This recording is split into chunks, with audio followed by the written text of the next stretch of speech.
Now, I've always said that if you're doing something for yourself, you can experiment.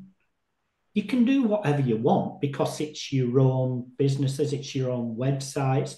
You can really push the limits of what is achievable. And I think I've done that myself. You know, they're my websites.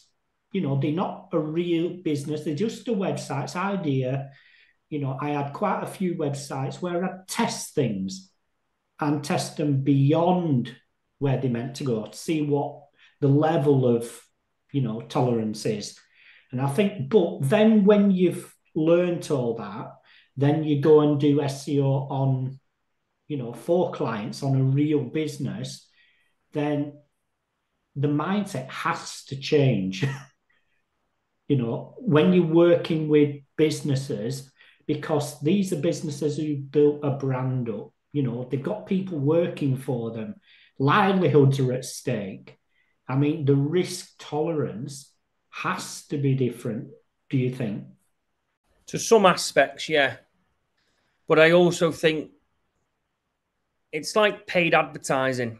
I know I'm going off on a tangent here because we're SEO focused, but you never really truly learn paid advertising until you're running it with your own money.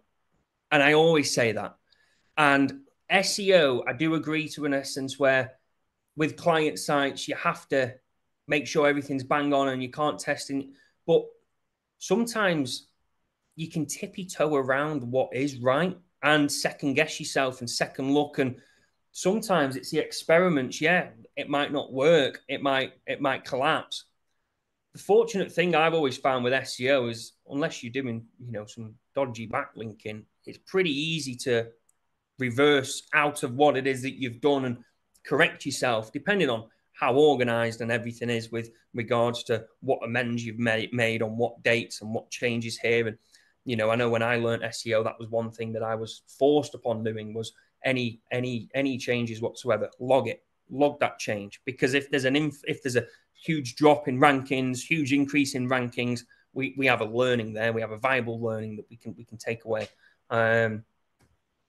So yeah, I do agree, but then I think there is a slight other side to it as well. I do think there is a slight other side to it.